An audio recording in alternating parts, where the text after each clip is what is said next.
Welcome to Horror Movie Mavens, and thanks for joining us. Before we jump into the review, which I'm very excited about, I'd like to notify all of our Horror Movie Mavens listeners that it's a review podcast, which means it inherently will contain spoilers for the movie selection of the week. Films in the horror movie genre often contain adult themes, graphic language, and some images that can be shocking to some of our more sensitive listeners. To best enjoy Horror Movie Mavens podcast, you should have probably already have seen the movie or watched it in the past and maybe spruce up your knowledge, especially if you've never seen the movie before. Then, click play on us and enjoy the ride. Without further ado, let's enjoy some Horror Movie Mavens.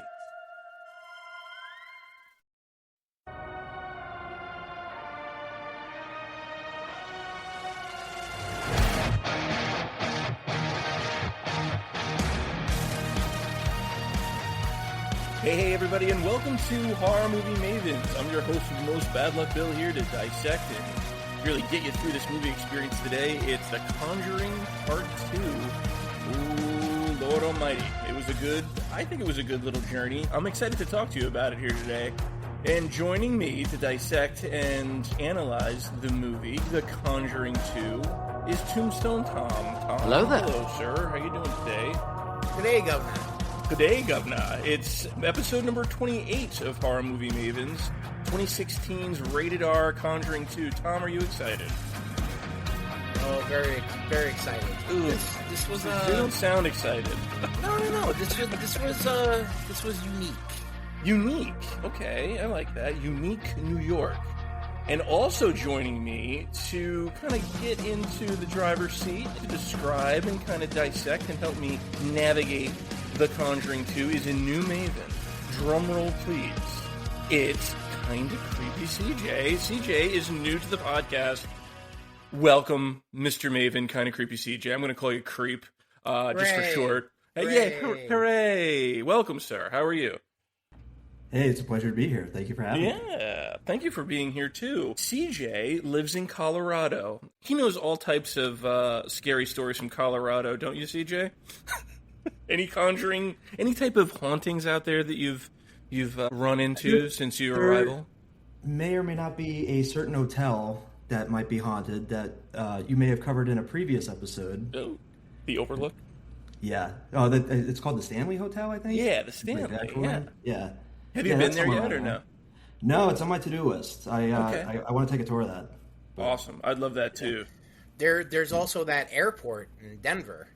That looks creepy Isn't as there hell. something weird that goes on at airport? Isn't that airport fucking weird? Like it's built. I mean, weird look or something? at the giant stallion that they have with the red eyes.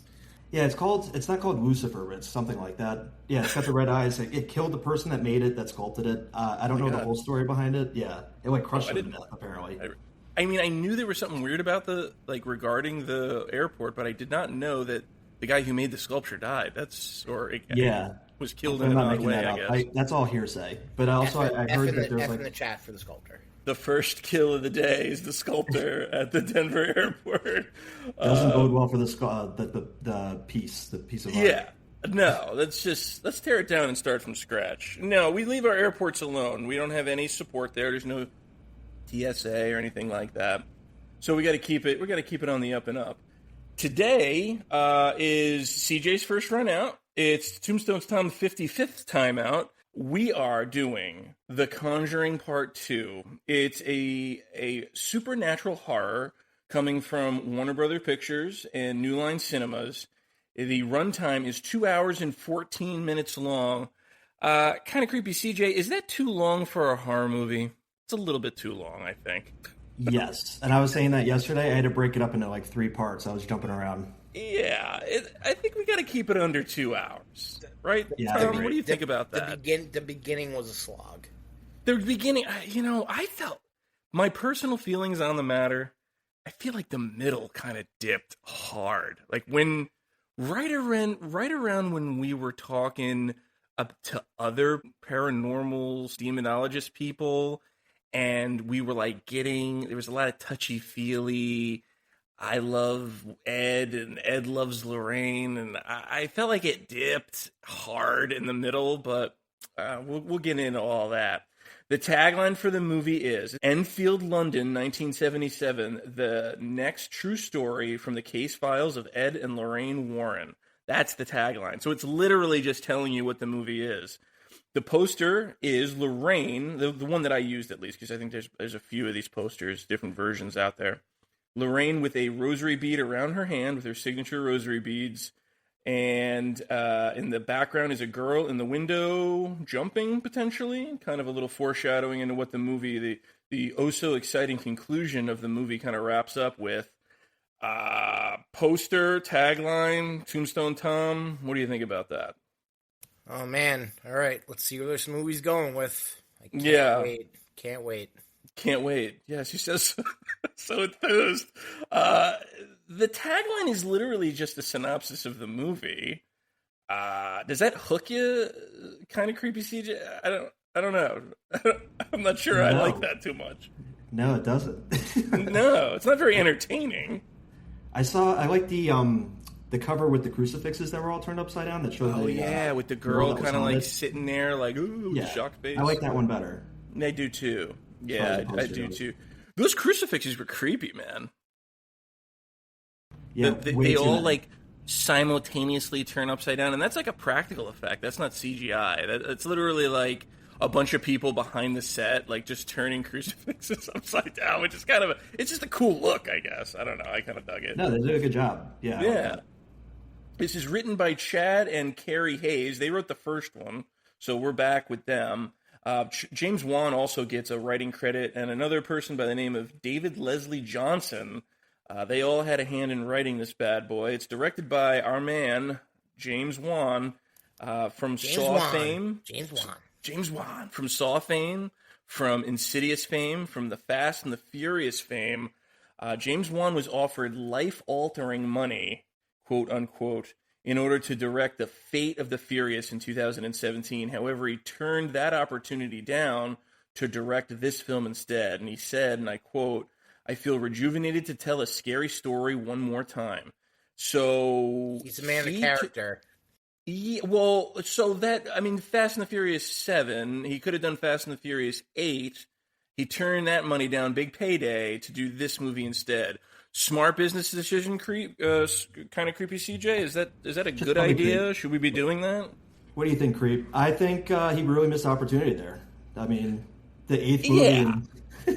It's a big payday. I mean, I'm sure... From that standpoint, okay, from a business standpoint, for self-fulfillment, money-wise, financially, maybe, but I don't know. How much did he was it that big of a difference? That's a good point. And at some point, how many zeros is enough zeros? He probably was just like, he is in the point now where in his career where he just gets to pick and choose what the hell he wants to do. So yeah, he has fuck around money. Yeah, exactly. And you know what? Exactly. And he can pick and choose his own, desires. But and who knows? Maybe he wanted to do the Fast and the Furious movie, and it just didn't fit into his schedule. I know for a fact he's a big horror movie guy because of all the horror movies that he puts out. And my goodness, he just churns them out, and I'm here for it, man. I'm loving everything he puts in the marketplace. We're all here for it. Fuck yeah, we're here. Literally, we're all here for it. Starring Vera Farmiga as Lorraine Warren, Patrick Wilson as Ed Warren, Madison Wolfe as Janet Hodgson, and Frances O'Connor as Peggy Hodgson. So this movie centers around the Hodgson family in England, of all places. The first movie was in Rhode Island, then we come out to London for number 2. We started out in New England. Now we're back in original just England, regular England. Is that too far of a jump, or are we cool with the foreign aspect of this thing? I think that's kind of what took me out of it a little bit, where I was just kind of like, Well, before it kind of seemed like a local story, right? Because the Warrens are from Connecticut. They're based in Connecticut. They were just kind of driving back and forth to Rhode Island, Amityville's in Long Island, and then all of a sudden we take this massive leap across the pond. It's kind of like, what the hell? Literally, yeah. And yeah, I think that's kind of, I was like, oh, really? We're going to England now? All right. Right. Had you seen this movie before we decided to review it, Tom? Negative, no. How about you, Creep? Did you see this flick beforehand? I think when it first came out, but I'm not gonna lie, when I was watching it yesterday, I forgot everything. It was like I was watching it for the first time. I'm in the same boat as you. I had seen this movie before, and I kind of just like stuck it in the memory banks and then forgot about it. I must have seen it like once. And then when I circled the wagons, and I'm like, I don't remember how the fuck this ends. It's like, what the fuck is going on here? And I don't know if that's a good thing, because it means, in a way, it wasn't very memorable, because I remember every little bit of the first movie. Oh, so. Yeah, same. That's what, when I realized I didn't remember the details, like, this movie probably sucks. I don't know. I like the beginning, though, if you're going to get to the beginning. Yeah. The beginning of the movie, you're saying? Correct, yes. Oh, you're saying I should hurry up and get to the beginning? No, not at all. I'm just saying, as a tidbit. So subtle. The beginning was great. The beginning was great. I thought the movie was actually pretty good in general. It's filmed in Burbank, California, in Warner Brothers Studios, and a little bit in London for the outside, the exterior shots. It's based in, obviously, Enfield, England, in North London. The kill count. What is the kill count of this movie? What do you think? So I think are we counting the flashback to Amityville? I think my number includes the flashback, yeah. So I'm going with 5. 5, okay. Tom? I'll go with 5. 5 as well. The number that I have, and again, I've been wrong, it seems like more times than I'm right. The number that I have is 9. 4 women, 4 men, and a demon. You're counting the demons? You're counting the demons? The demon was cast out. Come on, dude. Destroyed, if you will. They were already dead. Yeah. That's a fair I don't know about that one. That's a fair point. So even if it's 8, you guys are still wrong. So I don't understand what the fuck. We're less wrong. Slightly less wrong. Less by one whole death. The budget of the movie is $40 million. $40 million to make this movie. Is that too expensive? I feel like it is. U.S. and Canada, how much did it make? Anyone have an answer? Throw it out there. $300 million. I was going to say 250. 250. Okay. U.S. and Canada was $102 million, but the worldwide gross was $322.8 million. That's a hit. That's a hit, correct. And it launches yet another franchise, right? The Nun comes off of this movie. Make another. That's what I was going to ask. I figured this came first before The Nun, because she was pretty heavily, if you want to call it a she. I don't know. It's an it. I guess it's a she. Just by the name The Nun. It's sort of very heavily featured in this movie. Valak. Yeah, very heavily featured. In the first movie, we had the introduction of Annabelle, and that launched Annabelle, like the 4 movies that fucking thing made. And then this movie sort of launches The Nun. You got to think, if you're Warner Brothers, you're sitting back as an executive going, this fucking guy, he prints money. All he's doing is making ideas, coming out to the forefront with these sick villains that now I can reproduce and replicate over and over and over again. And we're just printing cash based on the Conjuring universe, which is pretty fucking cool. And what? Marathon May continues. Conjuring 2 is where we're at here. All the scenes with the nun were added during reshoots, if you can believe that. They replaced the original design, which was a dark demon with horns. And this happened because James Wan wished to expand the story of Lorraine questioning her own faith. The original design can be seen at the end of the climax when the demon is defeated. That was like what his initial idea was for Valak. Did we like the design of the nun? What do you think? Is that creepy, or is that a little bit, I don't know, blasé? I mean, that was a really creepy design to me. Like, yeah, it's I think so. as hell. Yeah. I like anything where the face kind of pops in the dark. It kind of reminds me of Michael Myers with the mask.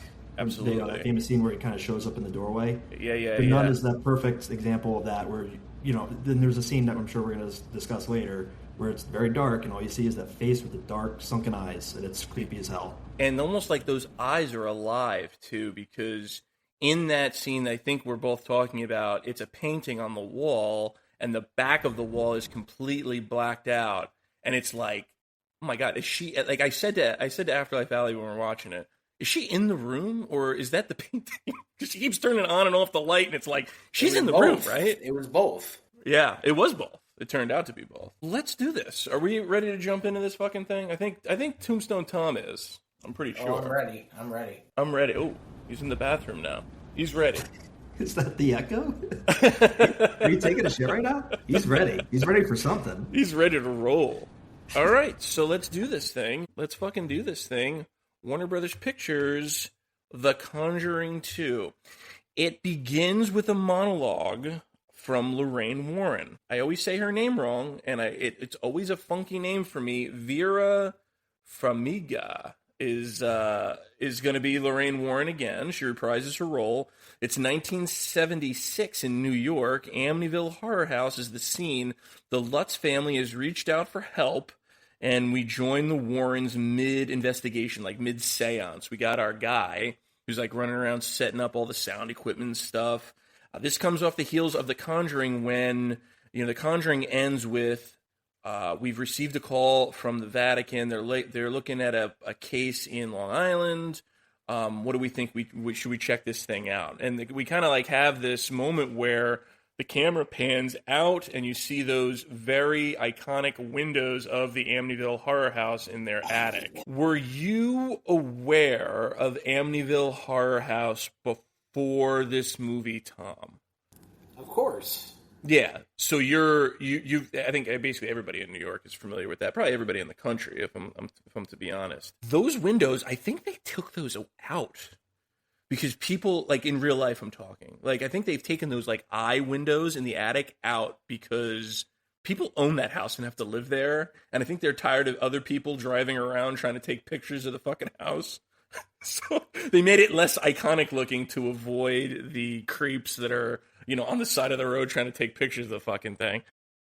And then, like, as the scene is developing, I remember the Amityville movie that came out in the early aughts with Ryan Reynolds? I do remember that, yeah. Yeah. Did you like that movie? I thought it was okay. Yeah. I thought it was alright too. I prefer the original, but Ryan Reynolds is fine in that movie, I think. It's just the beard. The beard. It's the beard. He looks so angry with that beard, doesn't he? And of course he had to have a scene where he took his shirt off because he's fucking ripped. Of course. Well, that's what heartthrobs do. Yeah. That's what we have to do. If you're Ryan Reynolds, you're paid to take the shirt off. We got to see the goods. Yeah, it's part of the package deal with him. Yeah, it's part of he's the whole package. Got to show the six pack. Yeah. Got to let the ladies have something to look at. Because they're not interested in this horror movie shit. All right, so we're in a kind of a seance type situation with Lorraine. 1 year ago, the Defoe family was slaughtered by Ronnie Defoe, who went around and killed his family, and claimed in court documents that he was sort of like under the influence of some sort of a demon that caused him to go around with a shotgun and blow his family away. So I'll do one. Not guilty. I think he was guilty though, wasn't he? Well, that I couldn't tell you. I don't know what the fucking end result was. I looked it up. He kept switching his story up. That was the original one. He said he was possessed, and then he said his sister did it, and then he just kept changing his story. So, no, he was found guilty. So he's a wacko. Yeah. Guilty. Yeah. Guilty. Judge Tom has ruled him guilty. We've got Lorraine kind of walking around the house, and she's basically like walking around in the style of this Ronnie, Shotgun Ronnie, I guess we'll call him, just walking around the house blowing his family away. The weird cuts that they had where she's kind of holding the gun and like, miming, shooting, and like they would cut to a bloody disaster in the bed. That was a very strange effect. Like she's almost like astral projecting around the house on the night of the murders and takes the form of this Ronnie Defoe character. So is she like experiencing like what happened that night? I think she's literally living through that night. Yeah, that's the way I took it. At least. So how did no one wake up through the gunshots? Well, that's a good point because the kid, especially the two kids that are in the room together, one shotgun blast you would think would also wake up the other one. I got to be honest with you, man. I don't have any good answer for that. I don't have a good answer for anything that happened in Amityville that night. But I'll give a community moment of silence for all of the Defoe family who were all slaughtered in their beds. F in the chat. Yeah, they're all killed, and that sort of leads Lorraine to the basement. Some weird pupilless kid kind of gets her attention as she's like walking through the house. Who is this child? I have no idea. I was hoping you were going to help me with that. I was wondering that as well. Was it one of the kids he just killed? I don't know. I don't think so. But whose child is this? Yeah. Weird. You know what? It could have been, actually, now that I think of it, it could easily be Valak taking the form of a child to lure her into the basement and then have that moment with her in the basement, right? Like having that premonition of... Damn you, Valak. Damn you. Yeah. Like she's a crafty little bitch, isn't she? I'm assuming she's a chick, being a nun, but I guess... No, they take the form of blasphemous things. Well, here's the thing, though. Have you ever seen the movie The Nun? Have you ever seen it? No. Again, I have, but I don't really remember. Are we going to watch that next? Sure. No, we're not going to watch that next. I'll tell you what. I have no interest in seeing The Nun, but I also don't have any facts on The Nun, so I don't know. I remember liking it. I don't remember much about it. Oh, was it good? Yeah, I remember. I enjoyed it. I just don't remember a lot of the details. I don't know. I'm bad at retaining. So the nun is a she. I think she is a she. I'm going to refer to it as an it. Yeah, well, it's a demon at the end of the day, right? It's a thing. So for Amityville, even though it features an opening scene, the demonic entity that takes the form of the nun has nothing to do with Amityville, obviously. And according to James Wan, he made this leap to get from Amityville to England. He made the leap that Lorraine is just having a psychic premonition about what's actually happening or going to happen in England later on. So he's blending stories here. Is it effective, or does it lead you to be like, what the hell is happening here? Huh? I don't know, man. I thought it was all right. The problem is, with horror movies, you gotta kind of automatically take a leap, and this is a line that's said about 12 times in this movie, a leap of faith a little bit, right? Like A leap of faith. You gotta kind of come into it with an open mind and be willing to digest a story that might not wholly make sense in the real world. So the fact that Valak is in the Amityville house doesn't really bother me. I don't know why it doesn't bother me, but I don't know. It's kind of just like if that's the vehicle we have to take to get to where we gotta go, I'm all right with it. Oh, okay. So Valak was a demon there. All right. Yeah. Well, she's in the basement, right? I thought. Yeah, she's definitely in the basement. I'm surprised you just like realized that just now. Yes. Okay. I'm not very smart. I'm glad we can help. Did you know that on the first day of shooting, a priest was brought to the set to bless the set? Did you know that? That's a little helpful hint. It's a little fun fact. It's a real thing that happened. And did you also know that the demon's name, Valak, is shown in the Warren house in 3 locations? And we'll go over one of the locations that I saw. It appears in the film 5 times. And you know what? Honestly, man, I only caught the one. Stop it. No, for real. And it's like a hint, because once you say the name of the demon is destroyed, right? So I didn't even know that was Demon Rules, but apparently that's Demon Rules, God damn it. We're going to the basement. In the basement, we've got the pupilless little kid who leads us there, and the nun appears behind a mirror and almost kills Lorraine. So the fact that Tom didn't know that the nun was here makes me concerned. That's why I'm a little scared for you. Yeah, no, I got it, but yeah, just Yeah, I understand. So all of the Defoe kids are down there, and they kind of like point to a mirror, and the mirror is revealed as, I think she's behind the fucking thing. This causes Lorraine to freak out, obviously, because the nun actually wraps her hands around her head. And there's another vision, like there's like a back and forth, right? So she sees a shadow in the mirror, she turns around, she turns back to the mirror, the nun is over her shoulder, she turns around to see the nun's not there, she looks back into the mirror, and now the nun's in front of her, not the mirror, which is fucked up. There's a pretty good jump scare. And it also leads her to see a shadowy figure in the basement that we come to find out later is a premonition of none other than Ed, who is killed. All right. So that's later on that we find that. We don't know what the hell we're looking at when we first see it. She wakes up in the seance. Oh my God, freaking out. She's fucking losing her mind. She's screaming like a banshee. This is the closest to hell that I ever want to get, is the quote. And Lorraine is haunted by this investigation, where she's pretty much brought to the brink of her own personal sanity. Quote. That's a scary quote.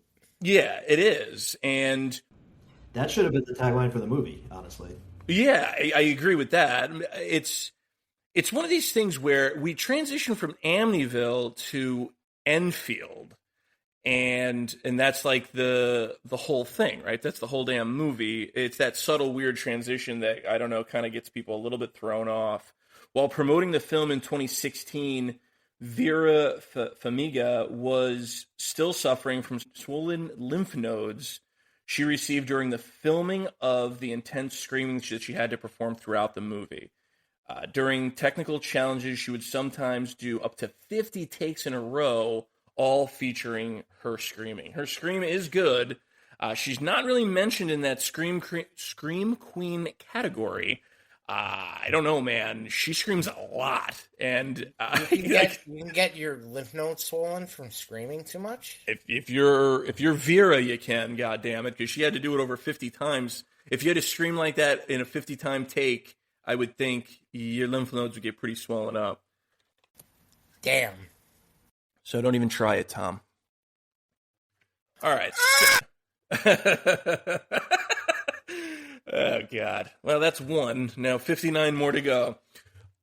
We go to England, jolly old England, and it's the 70s still, right? We got kids running through a courtyard at an elementary school. I liked that this movie did the same thing as the original, with the transitioning from Annabelle to the nun in each of the movies. We already sort of touched on it, so I won't beat a dead horse, but I thought it was kind of cool that they did that. And they didn't do that in the third and the fourth movie, too, so it wasn't as successful. I think that's that James Wan influence, because this is the last movie he directs. At this schoolyard in England, Janet is caught holding a cigarette for a friend. Kind of creepy. CJ, have you ever gotten in trouble for holding a cigarette for a friend? No, none of my friends smoke cigarettes. Yeah, that's kind of an older really thing. Got put in that position. Yeah, no. I mean, this is the 70s, so it makes more sense. Yeah, absolutely. And that's at least in the 70s, everyone smoked cigarettes. Yeah. Well, yeah. Even the school teacher, after she takes it away, she takes a puff and then goes. Which is a good touch. I thought that was a nice touch. Yeah, I thought it was funny.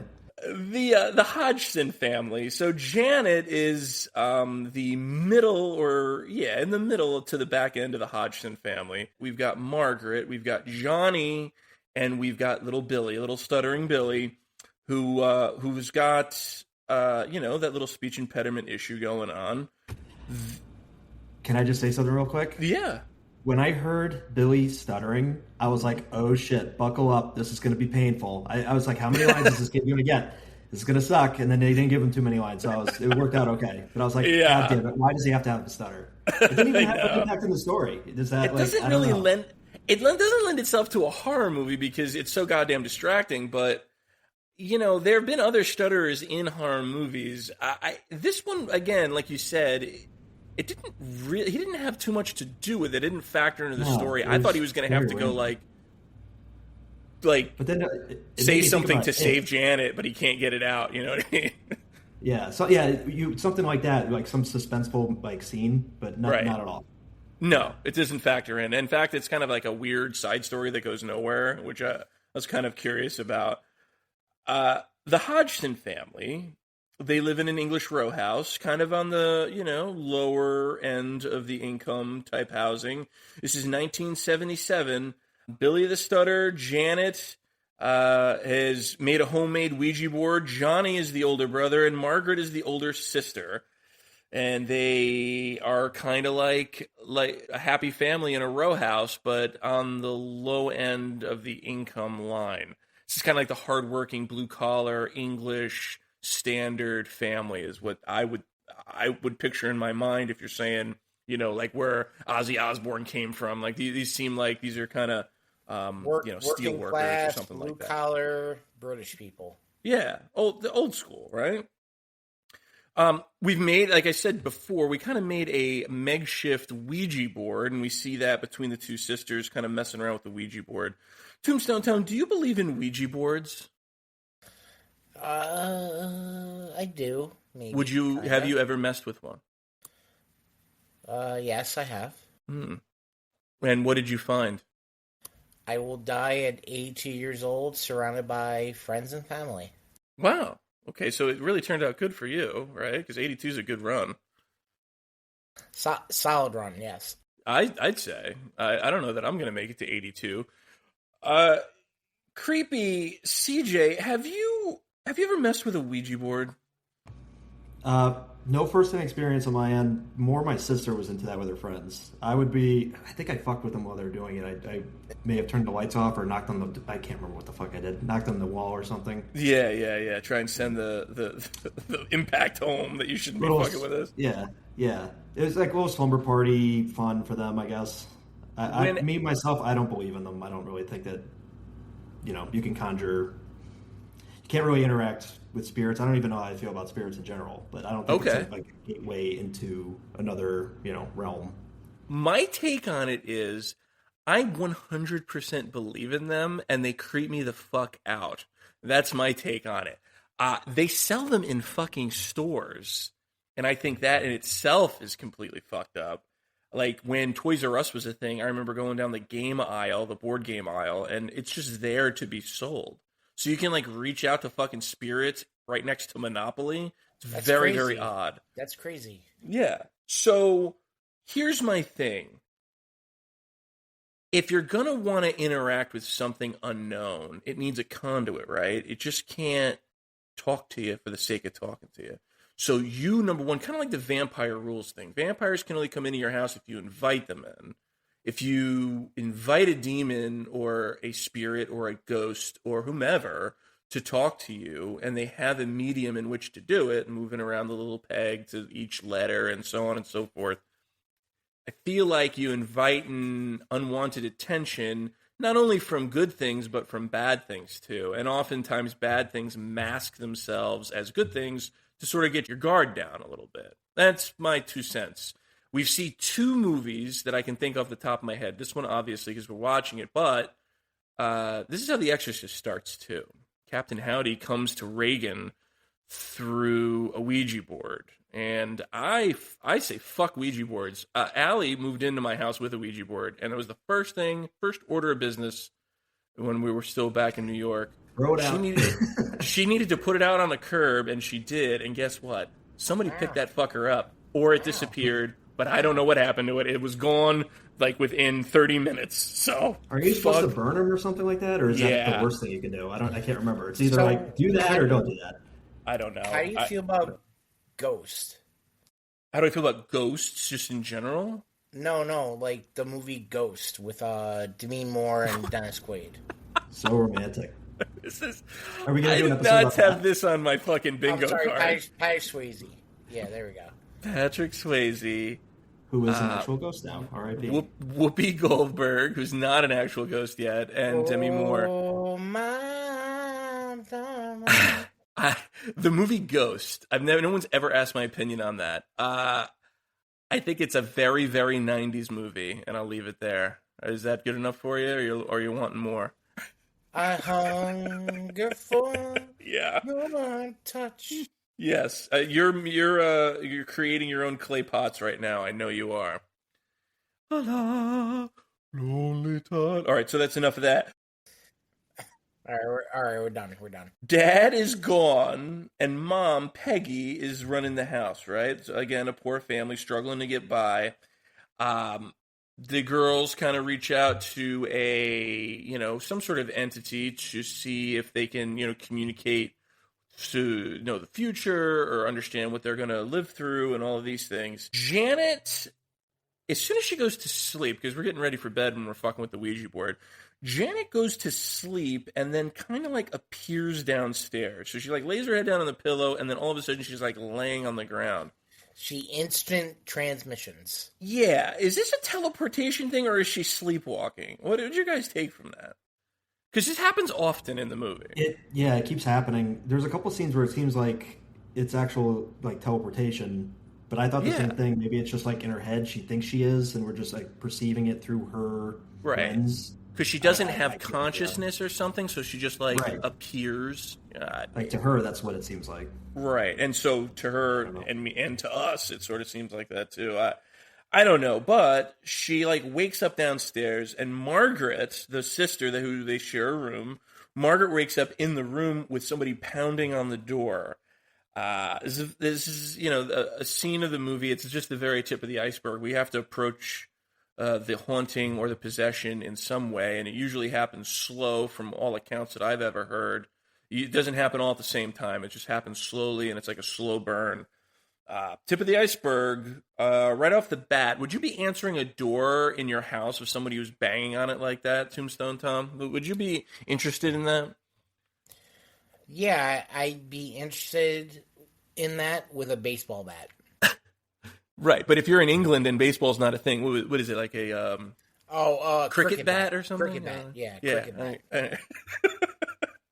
Yeah, I'm with you, man.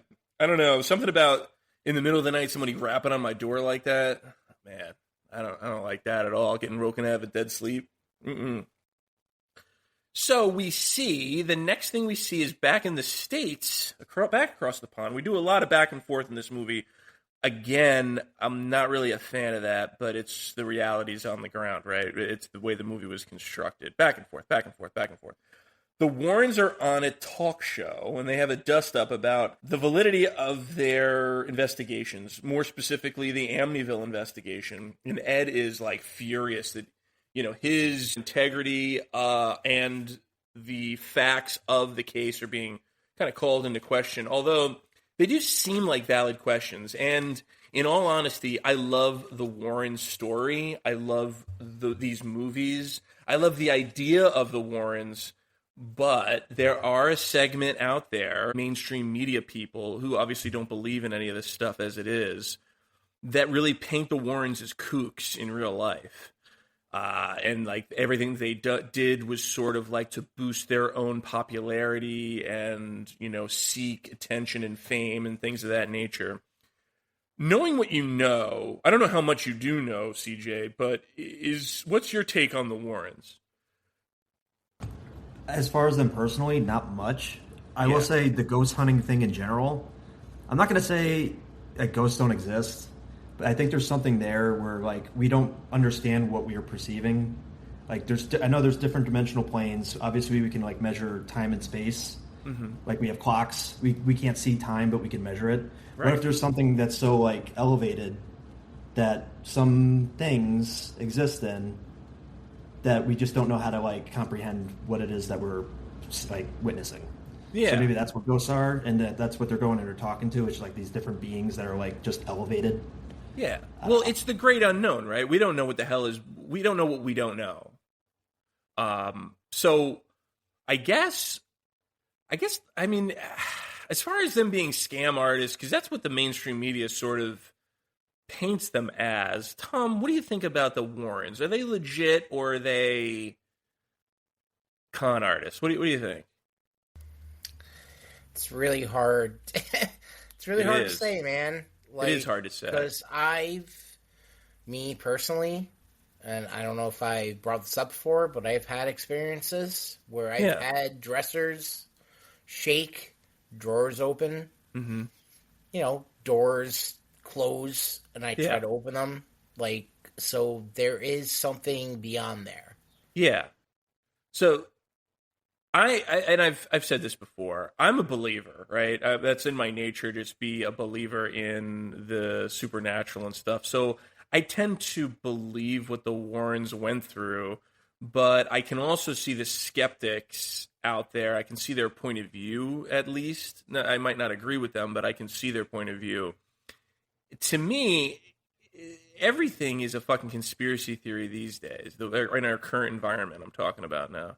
Like, we just had astronauts orbit the fucking moon, and as real time as they're going to the other side of the moon, people are saying, this is not happening. This is a Hollywood green screen. Thank you. Yes. And I brought this up before. I work with coworkers that believe the Earth is flat.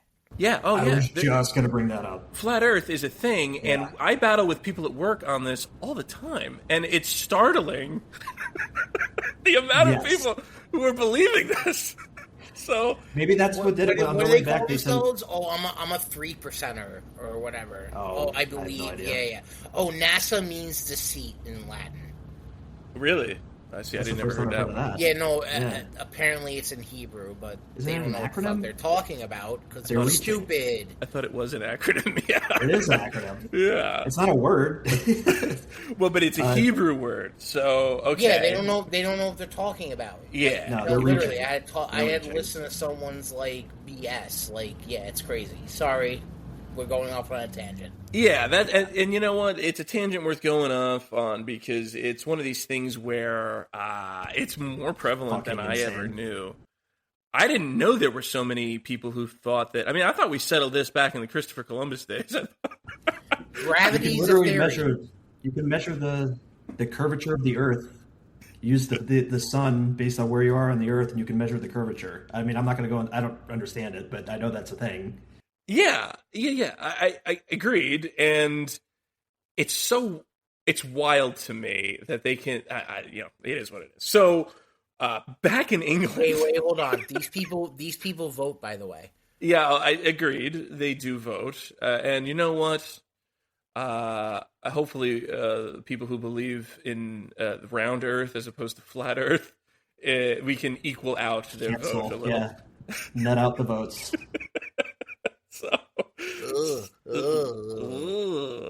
So, back in jolly old England, our buddy Billy. There's two Billies in this movie, by the way, and as a Billy, as a Billy, I take exception to that. You gotta mix up the names a little bit. So, Billy, the young child, wakes up in the middle of the night from eating these biscuits that I guess are so very popular in England. Love biscuits. Love them. He's thirsty, so he goes downstairs to get a drink of water. Why doesn't he just go to the bathroom to get some water? I don't know. But he goes all the way down to the kitchen. Janet is having a conversation, a sleep conversation with someone or something who says they're going to mess with Billy. Now, that's not great, right? And this is where the first time we hear the phrase, "This is my house," when the older sister wakes up and she kind of like sees the sleep conversation. She's seeing Janet have the sleep conversation. Margaret is like, "What the fuck's going on here?" If I was asked Margaret, I'd be like, "What in the world is going on in this room right now while I'm sleeping?" She says, "There's someone in the room." And did you guys see anyone in that dark corner? Because I did not, personally. No, I did not. I don't know if there was one. So there's a voice, though, and it basically says, "This is my house."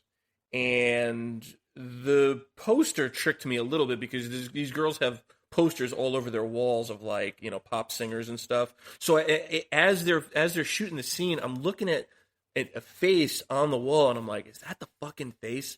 And when they turn the light on, it's literally the face of, like, a singer or some shit, so whatever. Billy's still downstairs while this is all transpiring, by the way, and passes the dude in the chair on the way up the stairs. Did you guys catch that? No. I don't think I did. Yeah, as he's going up the stairs, the dude, the other Billy, what we come to find out later in the movie, is, like, rocking in the chair to the right. It's in the frame for only a second. And I like looked at Allie, and I'm like, "Did you see that?" And she's like, "I don't know what you're talking about." So then we just kind of moved on from there. Do you see? Do you see? He trips over a fire truck. It's like the loudest fire truck on Earth, by the way. Very loud siren. So the thing activates. He puts it in the teepee that they have at the end of the hallway. This teepee is scary as shit, by the way, and I don't know why it's scary as shit, but it's fucking creepy as hell to me. It comes back out like twice. It jumps in bed. It comes down the hallway. That pissed me off. I know. Billy for that one. Why are you putting it back in there? Yeah, like, why is he fucking playing the game? I don't understand why he's playing the first time I understand. The first time it's like, okay, you didn't understand. You didn't know that this was going to happen. The second time, what the hell are you trying to accomplish here? My thing is, I'm not that brave. I'm not that brave to go down a dark hallway and put my fucking truck back in a dark teepee. I'm not that brave, man. I'm just simply not. There's this pretty good jump scare with the dude's voice that made me jump and kind of made my skin crawl a little bit with the jump scare. As Billy gets freaked out by whoever's in that fucking teepee. This is my house! Mom goes to investigate the teepee. What's in there? Not a whole lot. But who is still meandering around the house is Janet. This is all on the same night, by the way, which is very, very fucking odd to me. People are just walking around this house all night, doing weird shit, getting fucking drinks and going downstairs, and I don't know what the fuck. It's a big house. It's really not, though. It's kind of small. Janet walked downstairs, and she's rocking in the rocking chair, and her mom kind of like goes and gets her. The chair seems to be an issue right off the jump. And I don't know what the fucking attachment is to the chair, but that thing would be out on a curb the next day. It's a piece of shit. Have you seen the chair? It came with the house. It looks like shit. Throw it out. How cheap are you? Get a new chair. You don't even need it. Anytime anybody sits in that chair, it's nothing good is happening. I'm not going to come home from a long day of work to unwind in that chair. It looks very comfy. Do you think so? I think it looks like very uncomfortable. It's like peeling apart. It looks like a good place to die. Yeah, it does. That's the only thing that happens in that chair. You die. Yeah, it certainly seems like a good place to die. So mom gets her and brings her upstairs, and the chair just continues to rock, and no one seems to notice or anything. And the little Janet, who was downstairs when this all happened, obviously. I'm sorry, damn it, Janet. That's all. Damn it, Janet. She stays home from school because she's not feeling too good, right? So you already automatically know what the fuck's gonna happen here. At least I thought I did. So it's raining outside, kind of sets the fucking paces. The TV's changing on its own. The clicker disappears. It reappears on the weird chair. Poltergeist. Yeah, it's sort of like a poltergeist-esque thing, right? The thing is, the television is changing at random. It reappears on that fucking gross chair. And for me, the positioning of the chair is the creepiest part, because she's sitting on a couch in front of the television, but that chair is behind her in like a creepy offset kind of a way. And when the TV finally does go out, the dude is in the chair and then like vanishes, dropping the remote. And I thought that jump scare after he's yelling, my house and the whole thing. That got me a little bit. Not only that, but then the guy, like, as she's freaked out by the guy who was in the chair, she kind of like backs up to the TV, and then his face is over her shoulder again, which really messed me up because I thought the fucking thing was over. So it got me twice in one scene. Gotcha, bitch. Gotcha, motherfucker. So, up to this point, are you entertained, CJ? Is this a good movie up to this stage? Yeah, up to the stage, it was pretty good. I'm just pissed about the chair. So it's a piece of shit and it's haunted. Why is it there? Put it on the curb. Put it on the curb. Get it out of the house, will you, please? Yeah. I don't think it's that big of an ask. If there was something that was like heckling my kids and they were bugged out about this chair that I barely wanted, I would just get rid of the fucking thing. But then again, I don't live in the 70s in England, so maybe this chair is like a high quality item. My biggest takeaway from all this is when you buy a house, just buy your own furniture. It's fine. You don't have to buy a fully furnished house. I agree. I'm with that. Don't pick up furniture from the street. Is that what you're saying? Well, is that something you do, Tom? Many other reasons. I mean, that's, cheap. It's cheap. It's free. It definitely came with the house, obviously, though. Because the dude died in the fucking chair, right? Yeah, no, they mentioned it. It came fully furnished. And Yeah. then I feel like if I ever found out that any of my furniture had somebody die in it, it's gone. I'm not keeping it. Well, all right, how about this? That's gross. If someone died How in the shit furniture, you get it blessed, right? No, I get rid of Yeah, it. burn some sage and wave it over it. Bill, the dead skin cells and poop particles and whatever the hell else. Do that. What? Bill's somebody who can do that. I cannot do that. I'm not doing any of that. Badluck Bill, we know someone in the faith who can do that. Oh, we know somebody in the faith. Well, listen, my thing is this. Burning the sage, the whole thing, the incense. I'm with all that. I can get along with that. However, this fucking thing is not worth even wasting my time. Just get rid of it. That's my fucking 2 cents on it. Just burn it in the backyard. I would just make it a permanent fixture in the dumpster. I think in the fucking junkyard. But back in Connecticut, Ed is doing a painting. It's craft time with Ed Warren, and he's painting an image of the nun. And Lorraine is completely freaked because that's who she saw in her premonition in the seance in Amityville Horror House. So let me ask you this. Why the fuck is he painting that? This is not like high quality art. I would be like, what the fuck are you, like, where did you even see that? Because I don't think she told Ed that what she saw. I don't think that's how that worked. It's funny how he's like almost offended when she just walks away and doesn't say anything. So cool, you don't like this? Yeah, it's a gross painting. I wouldn't like it either. I hate it. No self-awareness at all. So, and no self-awareness, but no, like, reading into the situation. Like, she's obviously a clairvoyant, right? And you go and you do all of these, psychic-esque investigations into the paranormal, and he's not reading into the fact that she doesn't like the fucking painting. The fuck? Come on, man, buy a clue. So, Lorraine has decided she wants to take no more new cases. And she, we can still do our speaking engagements or whatever, but she's kind of done for the time being.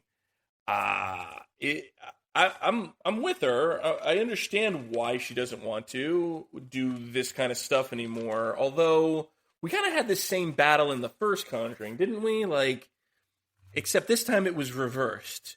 In the Conjuring #1, it was Ed who didn't want Lorraine to do anymore, and in this one it's Lorraine that doesn't want Ed to do anymore. So I don't know, in some way they've kind of flip-flopped this thing to where both of the husband and the wife are now have the opposite idea of what they want to do, which is kind of annoying to me, but I guess we'll take it. It's a fucking plot device, whatever. Yeah, it seems like lazy writing. A little bit, right? Like, I don't know. Whatever. So, where are we going with this? Yeah, where are we going with this, Tom? Let's see.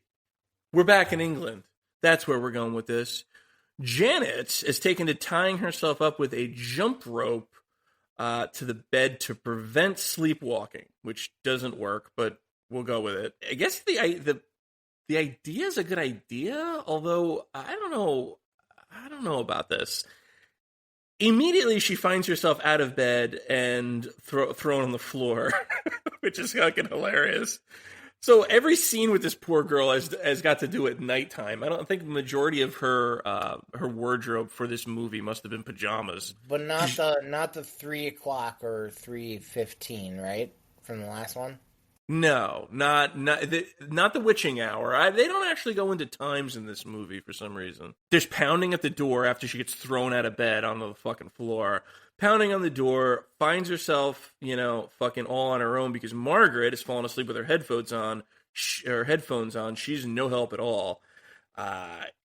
So she unties herself and opens up the door and heads out into the hallway. This takes guts, man, because I'm not this fucking brave. Again, I'm not Billy putting the fucking engine back in the teepee. I'm just leaving it in the hallway.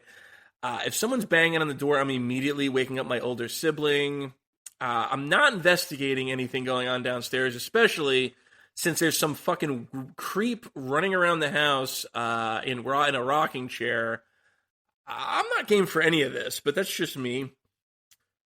Turns on the lights, nothing doing with the lights. So she's got to get a flashlight, right? She goes downstairs with the flashlight. The rocking chair is rocking. So she runs back upstairs, puts a chair in front of the knob, locks the door, right? Essentially locking it. Well, not so much. Because the chair appears next to the bed in the very next moment, and the door is completely open. Okay. This is enough for me to start screaming, but not yet. We're not there yet, I guess. We're not completely scared enough. Puts the covers over her head. She's hearing like banging type footsteps. Nobody else wakes up. Nobody's the wiser. Maybe it's only happening in her head. Who knows? Hides again under the covers. The sheets are ripped off. She fucking loses it. And I thought, for me, for filmmaking wise, the under the cover shot of her fear on her face was excellent. And I thought this little actress was superb too. I thought like everything that she's going through really comes across in the acting. Again, the acting in these movies are pretty fucking good. The first Conjuring was A++. This might be a little bit less because there's a little less heavyweights involved with it, but I felt like this actress was pretty dang good. What are you guys' thoughts on that? Yeah, no, totally agree with you. Yeah, no, the acting was really good. Yeah, I thought so too. Yeah, it's hit or miss with children too, and the fact that I didn't notice or even think about it is a sign that they did a good job, I think. Yeah, agree. That kind of is what it boils down to sometimes. If they're not a distraction, then they're actually doing their job. Yeah, usually if you get a bad child actor, it's so obvious, it's painful to watch. It ruins the movie, but not the case here. I completely agree with you. So when Janet's screaming, so they both wake up, right? Both of the girls are now awake, and their fucking beds are now like banging up and down. They're both levitating, shaking around, kind of like in an Exorcist type of a mode. Dual beds though, so it's a little better than the Exorcist because that only involved one bed, I guess. Because of all the commotion, Mom runs in and discovers that the beds are no longer like fucking vibrating or whatever. She does discover the Ouija board, though, and rips it up, which causes the dresser to drag across the room and close them into the room, closing the door. Prompting the family to run across the street to the Nottingham family. Not a fucking bad move, in my opinion. All of this happening. Dressers moving, the whole fucking bit. Tom, you've said you've had dressers move in your life. Would this cause you to run across the street to your friend's house? No, because at that moment I couldn't because when I tried to go to the door was locked. Ah. So locked as in like you mechanically locked it, or locked as in it wouldn't open? It wouldn't open. Yeah, Fuck. It wouldn't open. Wow. Pretty fucked up, man. So did you ever find an explanation for any of this, or this was like normal the next day? It's really hard to explain. Okay. Yeah, no, like, just everyone kind of wrote it off as like, oh, that's your dad fucking with you.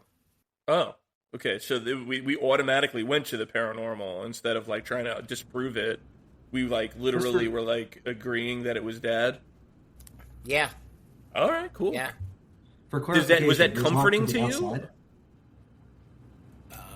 I mean, sure, I guess, kinda. Okay. Would he fuck with you like that normally? I mean, would you? I don't know. That's what dads are for. Yeah, I guess, but I don't know That's a that. dad move. It's holding the door shut. I guess. I don't know. Yeah, I guess. Or like, just messing with the dresser. That was his Yeah. dresser, and then... Oh, it was his dresser. Okay. See, that matters to me in some way. Well, yeah, so the children and mom run across the street. They're going to seek refuge across the street. And the dad, Mr. Nottingham, I suppose, goes across the street to see what's doing in this crazy... For me, if I'm the neighbor, I'm like, what the fuck is with these people? But he's like a super nice guy who sticks around the entire movie, so... This chick has a drinking problem, or she's some mental issues. I'm not really sure. What's the problem now? So... Mr. Nottingham, infinite patience, the hero of the movie, he goes across the way to check. He sees nothing doing out there. So the cops come by. And the cops come by to essentially disprove and have that attitude of what the fuck's the problem with this lady, right? The Bobbies, if you will. The Bobbies come by and they are like really treated to an exercise here. They go inside, they kind of do a cursory search type of a scenario, but they hear like banging and bumping in the house, like in the walls and stuff. So they like move a chair to go find out, like maybe it's a pipe or something, and the chair like moves across the room and goes back into the dining room. And they are witness to all of this. Now, apparently in the real case of, you know, this Enfield Warren investigation, this is all real. The cops actually saw all of this transpire, and they had no way of disproving it in the moment. And it just doesn't mean much, because I guess it could be set up to, you know, you could do that, you can do that with magnets. You can a magnet or like a string, like you could have a pulley system that's unseen to the naked eye. I guess it's possible, but is it plausible? I'm not really sure. Maybe. I don't know. I don't know how to explain it, and they didn't either, because they were basically like, "What do you want from us?" And they're like, "We can write it in a report," and they fucking bounce, right? But before they bounce, they basically tell the female policeman who was there, basically tells them to call a priest. I don't know what Peggy expected. I guess she didn't even call the police anyway, but the Mr. Nottingham did. I was going to go into that. I'd be pissed if I was her. It's like, oh, you're going to call more attention to this shit? I'm going to get my kids taken away. Thanks. Yeah, exactly. Like, this is some sort of delinquent parent type thing. As we're unfolding this fucking thing, we've got some paranormal stuff that's actually being, you know, outsiders are now seeing all of this. Is this entertaining, Tom? Is this a movie that you're happy with so far? Are you invested? So far, I am not invested. Really? In what way? Like, why? What would be a better hook for you? Is it the scares? Is it low on the scares? It's low on the scares, but also just, you know, I'm just like, hey, what's going on here? Like, let's get into the nitty-gritty. Okay. The nitty-gritty, I think, comes up in the next scene. It's really the length. If they could have condensed it a little bit more, it would have been, like we were addressing earlier, it was just a little bit too long. Exactly. Like, I think it's way too long. For me, I agree with you guys. I'm in the same boat as you. I think what the writers wanted to do was really convey the amount of times that these events happened that are all a matter of public record. So I think in a way he's trying to legitimize the claim, the Hodge family claim, by giving you the facts as they were reported. But then they go into later that, like, the skeptic side of the house, he does address, like, the fact that some things were obviously staged, and there were explanations for why they were staged. But once you have to start explaining that why things are staged, then your claim is automatically kind of delegitimized, in my opinion. So while I understand why they took the measures and kind of lengthened the movie, I'm in the same boat as you guys, man. I'm kind of like, it's dragging a little bit for me, and I kind of had an issue with it throughout the entire course of the movie. I also thought that the rating, this movie got an R rating. Like, in what fucking world is this an R-rated movie? For what? Yeah, why? I don't know. It's the same situation. Where were the titties? Yeah, I was just going to say that. I paid for an R, goddammit. I want to see some breasts. No, that's a PG-13 movie. Yeah, I agree with you. The Conjuring, the first one, had a rated R rating as well. And this movie wasn't even violent. What? The MPAA explained it by saying that it's just because it's high stress situations that like the scares were That's high. So right? Wow! I was so calm during this movie. Okay, it is a subjective thing, and yeah, according to who? Who's making that call? Well, I guess according to them.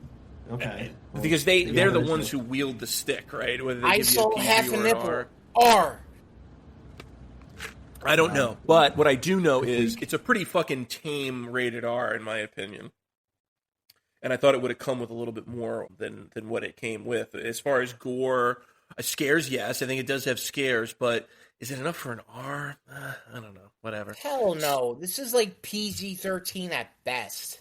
Yeah. Well, yeah. But then again, can you imagine seeing this when you're 13 years old? I guess 13 with a parent. I guess that's how PG-13 works. I saw Aliens. You saw Aliens when? Aliens. When you were 13? Yeah, when I was like 8 years old. Well, you saw the movie in the movie theater? I don't understand what you're... No, like... You're talking about physically saw Aliens? Is this like the movie or real? What are you talking about? Did you get abducted? What was the ratings for Aliens, Bill? The rating for Aliens, the movie Aliens? Yes. Jeez, man. I would think it's an R movie. It's got a lot of violence in it. Yes, I was seeing that when I was like 9 years old. Yeah, but when did that movie come out, Tom? 89? It's rated R. I just looked it up. Yeah, but do you have when it was released? 84? Hold on. Yeah, we weren't even born 86. yet when that movie came out. Yeah, so you must have seen it when you were 2. I saw it when I was like 5. Well, it was still in the movie theater when you were 5? What is this, like the longest fucking... No, I used to watch it with my uncle and cousins. I understand. I saw a ton of movies that I had no business seeing when I was younger. I was just going to say that. Yeah, I kind of blame you guys for that. Yeah, well, Just 5 years old. But you can definitely blame me for look at that. Aliens now. That's rated R. Like, that shouldn't be rated R. Like, no. So, okay, I'm still trying to get my arms around what the hell you're talking about. So you're lobbying for a lesser rating on Aliens?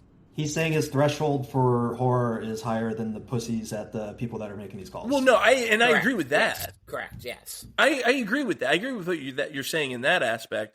What I'm saying is I think the threshold for the ratings are naturally lower because they're trying to err on the side of conservatism. Not they're not fucking out here trying to give like the Human Centipede or whatever. They're trying to make that freaking NC-17. They're not even trying to let anybody see that fucking movie. I mean, a lot of ass to mouth. That's a little pornographic. ATM. NC-17 kind of makes sense. Damn. All right, so the movie that we're watching, light rated R. I agree with you. Get back to the topic on hand. This is the first. We're back in the Warren house now after that whole scenario with, the cops and the whole bit.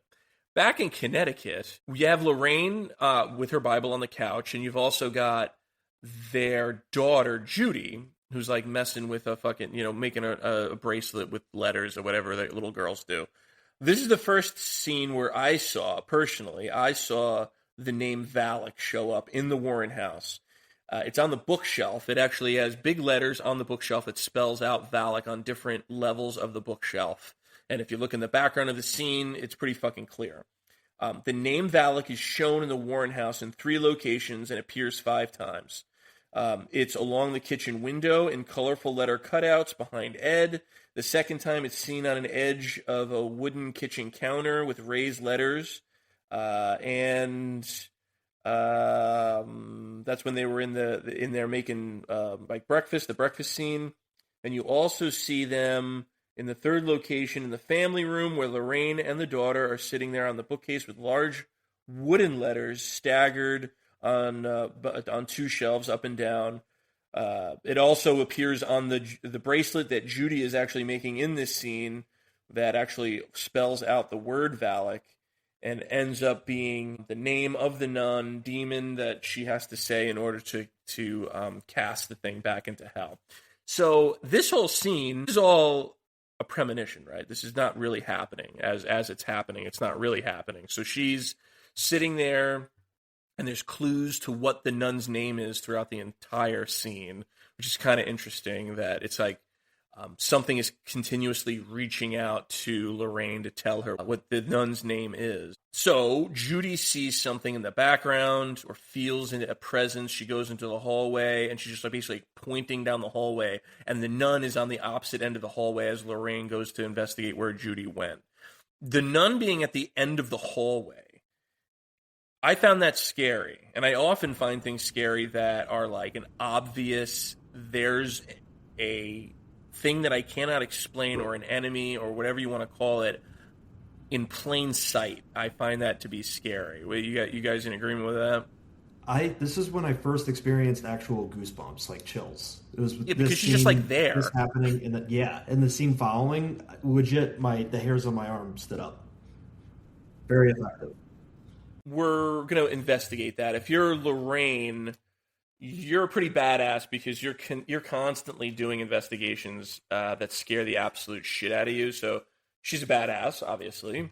She's gonna go and investigate Ed's office, I guess, right? The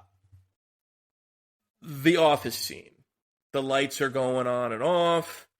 Creepy numb painting is hanging on the wall. Now, I know this is a premonition, but in the moment, I'm thinking, why the fuck did Ed hang that stupid-ass painting up on the wall?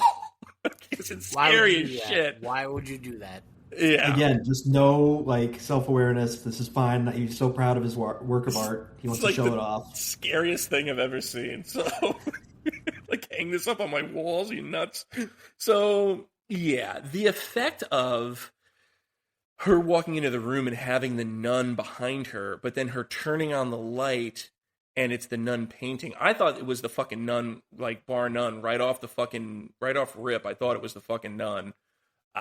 And it creeped me the hell out, right? Then the tape recorder goes on, and there's a chorus-type music playing in the background. Very creepy again. That effect of the nun turning back off the lights, and then, she turns back on the light, and, that face glowing in the dark with those eyes that look like they're almost permeating your soul. That's what I'm talking about. Some John Carpenter shit right there. Yeah, that's hardcore, man. And I thought there was going to be a jump scare, she was going to grab her hand or something. Doesn't come to fruition. She actually does turn on the light again.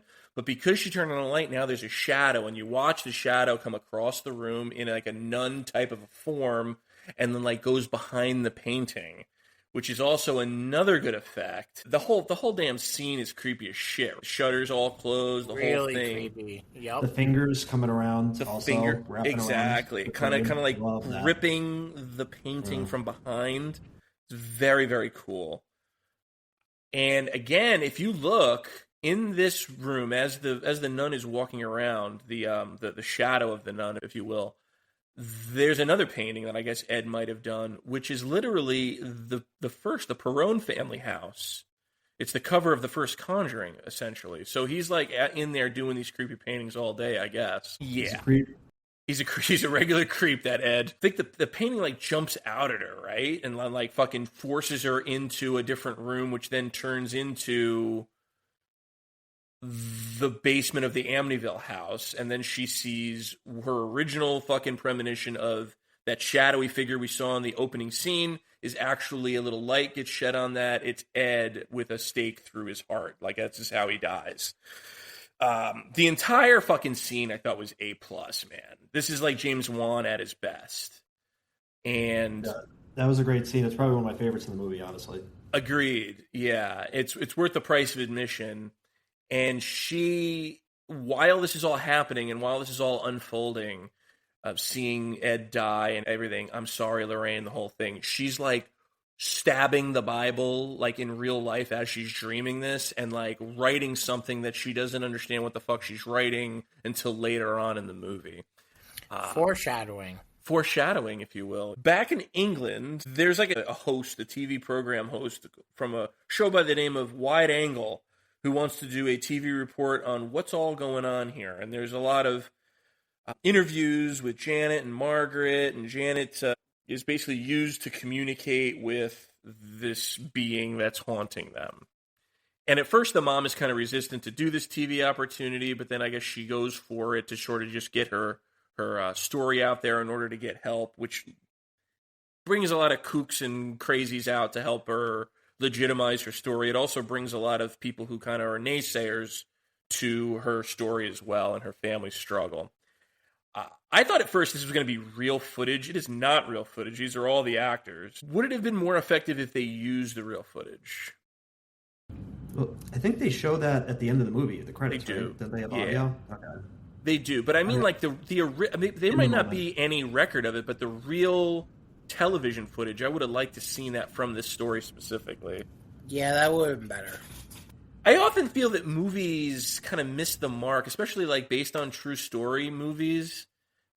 Like a little bit more of that goes a long way. Even if they don't look like the actors, like I want to see the real shit. You know what I mean? It kind of drives the message home to me that this really happened. So they use Janet to communicate with a ghost by the name of Billy Wilkins. Died at 72. And this is all like she's used as a conduit to communicate with this Billy Wilkins. The voice is fucking creepy. I won't lie. Is this the facts around the case is that skeptics of the Hodge family have said that this girl was making the whole fucking thing up and basically making these voices. Do you buy any of that? Do you buy that she's able to fucking do that?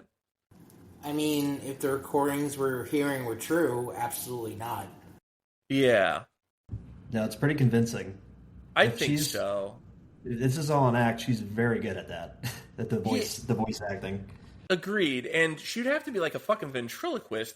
There's another theory, too, that the mom, because she was in such financial straits, she was willing to do some crazy shit, that she was, like, really good at, like, projecting her voice. But I feel like if it's the mom... Yeah, the mom's, like, across the room. So, like, I don't understand. I don't understand how she could fucking be involved with this specifically, at least. I don't know. So, yeah. I mean, I can see that, though.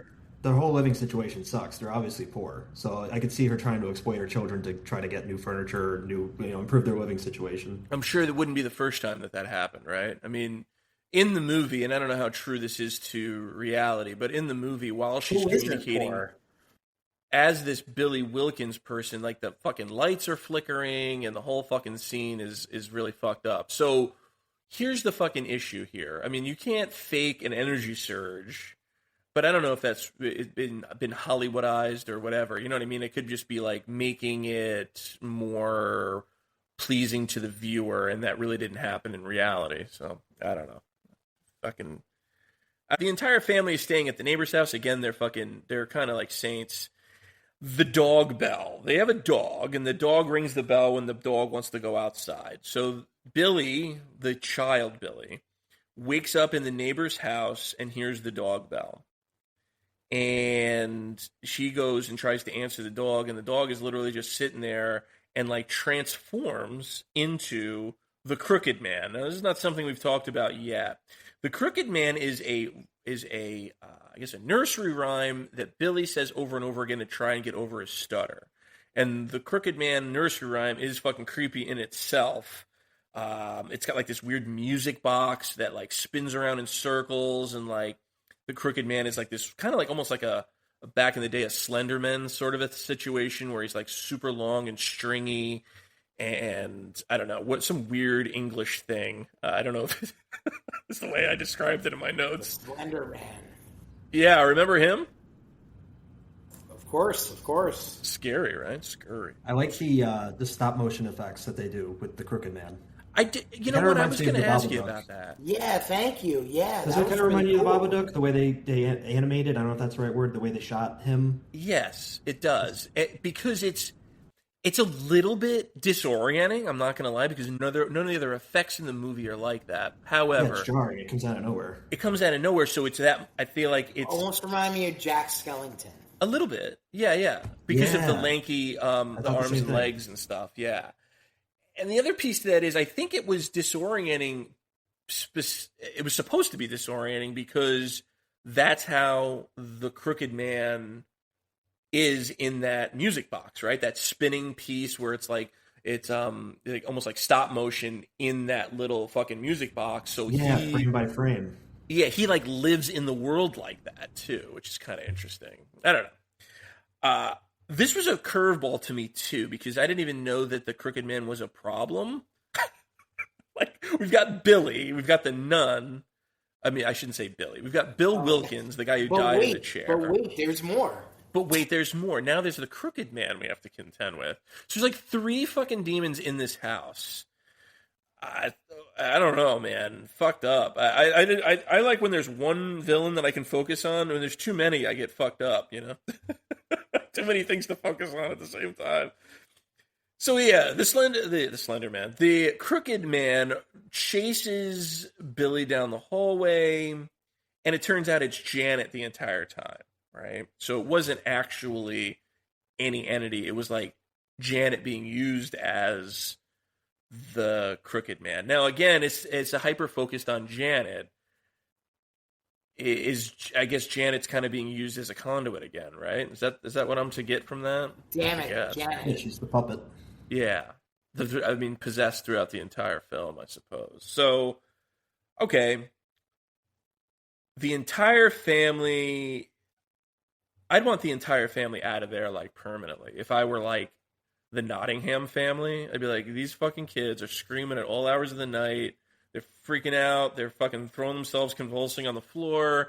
They're, they're seeing shit that's not it. You're bringing weird shit into my house. I'd want these motherfuckers out on their ass. But again, the Nottingham family, very nice. Very, very accommodating. The priest, the family priest visits the Warrens about the Hodges, and because they need help, they've reached out to the church, and now the church wants the Warrens to go and do their thing and kind of investigate whether it's legitimate or not before the church wants to put their name on anything.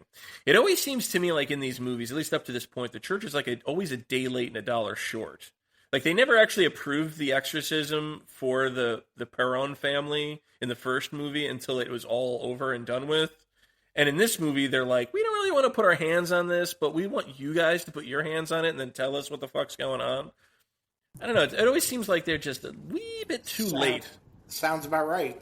It sounds about right. It's like, I guess it's like, I don't know, bureaucracy, I guess, right? Everything's slower with the church. Can compare that with another little incident that happened with the church that they were a little late on reacting to. Yeah. We'll go into details there, but yeah, you're right, though. I mean, obviously they were a little late on condemning the Holocaust. They were a little late on. Oh my God, I didn't even talk about the Holocaust. They were a little late on the child molestation stuff. They always seem just a little bit too late, A little late. It's the bureaucracy of all, you gotta be careful. I guess, and not want to get their hands dirty. I suppose we need to make sure this is legit. Right. That's right. Lorraine tells Ed about the vision she had at Amityville and that she doesn't want Ed to go and, we should take less cases and the whole thing. They decide they're going to go because we don't give up. And, this is a theme between the two movies. Okay, kind of a touchy-feely moment. We'll go with it. Warrens, they arrive to London. They go to the bedroom of, what's her name? Janet. Which is trash, by the way. It's basically like a bunch of firewood. All their bedroom and all of the furniture has been chopped up and like put in the center, which is very odd. Yeah, they have it locked up, like they're trying to lock the ghost in the room or something. Right. I don't know what the logic is behind that, but right. Like, what's the thought process behind locking the door with a chain? I guess it's to keep the ghost in there. I guess. It's got a bunch of crosses on the walls everywhere on this, and I think this is a wild visual. I think it's a good visual. Later on, the crescendo of the movie is going to lead you back to that fucking room just because of the way it looks. It looks fucking gnarly in that room. Everyone is afraid of Janet. That's basically what the... Damn it, Janet. Damn it, Janet. Damn it. Why are you always so evil? Janet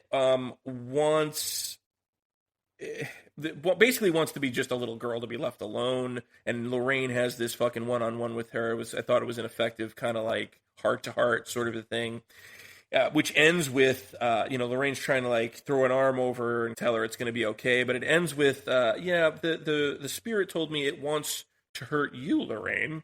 So, if I'm new to this situation and I have no background and all of a sudden this little girl is talking about how things are going to start hurting me, I'd be like kind of fucking wigged out a little bit about the whole thing. But, and whatever. it was telling her that right then and there also. So she's literally witnessing it firsthand. Right. Yeah. Like, oh, okay. Exactly. She's right here? And you know what the weird part is, too? Throughout, we are to understand throughout the other movie and throughout the movies that happen after this, too, that Lorraine has got some gifts, right? She's a clairvoyant. She actually feels nothing the entire time throughout this movie. So if you're an investigator and your gut that you've relied on throughout your entire career is telling you that there's not a lot here, I don't know, man. I don't see why they would continue to entertain this as much as they did, but... All right, whatever. They're going to do a test with Janet. They're going to sit Janet in that creepy-ass rocking chair and record the whole thing and have her hold water in her mouth as an experiment to see if she can still project that voice of Billy Wilkins, who is the demon that's supposedly terrorizing this family. Is the water in the mouth routine, is that enough evidence to say that, is that a good test? I don't really understand that. Well, they break it down later on in the movie because they all face away, so it's not like they're witnessing it firsthand. They're that's looking right. Away. She could have spit it out, done her thing, drank a little bit more water, pretended like it was in there the whole time. Yeah, and even that English demonologist is like, well, that's weird. The demon never asked us to turn away before, which would lead you to believe that something is a fucking miss here, right? I mean, obviously. We're going to watch you. Speak. Speak, yes, exactly. Speak, goddamn you. Well, so they do this test, and they have her sip some water and hold the water in her mouth, and the demon, yes, asks them to turn away. So the whole hee-haw gang turns away as they have a conversation, Ed and Bill the Ghost. Oh, who knew? Who knew when we turn away? Who knew? Yeah, voila, the Bill the Ghost appears. It's framed very weirdly. It's framed, I'm talking about the movie now. It's framed in a way that Bill is out of focus, or I should say, Janet is off focus, but Ed is always in focus. It was a very nice shot. Yes, I liked the shot. Yeah, I will say that while they're talking to Janet actually goes away, and there is an older looking dude that is blurry. We do not see him, but it is obviously a different person other than Janet. Basically, when Billy is shown, or the ghost Bill is shown the cross, he bugs out, shrinks back into Janet, and Janet spits out the water. So, what do we got here, man? Is this fucking real or not real? Do you guys, where are my skeptics out here? Did this really happen or no? Not real. Not real. Yeah, I already addressed the water situation. It could be easily faked. Yeah. So we're not fucking on board with this at all, are we? If I was experiencing this firsthand with them, I wouldn't be. No. My issue with Warren, with Ed as a investigator, is how is this proof to the church that this is real? I don't understand how. Like, all right, so I'm going to put a camera in front of you. Yeah. And you're going to speak. Right. You ready? 3, 2, 1. Well, you're not ready to speak? Fuck you. Here's the issue, though. If you're a demon, why would you go along with this investigation at all, right? Then so, fuck you, demon. Don't they like the attention? You. They like the attention, but they don't want so much attention that they're going to be cast out by people by a greater power. Though, they don't want to be figured out. Right. Yeah. So they want to continue to terrorize people because that's what they feed on, that fear and that, adrenaline. Then I will keep watching you, demon. Yeah, it's the thing, right? So I guess it is what it is. I'll wait you out, demon. I'll wait you out. I'll wait with my camera. Let's go. I think you'd be a terrible investigator, Tom. I'm going to be honest with you. All right, whatever. You're trying to punk out a little girl? I got forever. I got forever. You know what? I don't know about this, Tom, because I think you'd be the first one to get fucking scared out of that house. That's what I think. That's my hot take of the podcast. All right. I think you'd be fucking bugged out immediately and be running across the street to the fucking Nottingham family yourself. I would love to be put to the test, man. Seriously. I've seen shit you wouldn't believe. Please. Okay. Please. All right. Shit.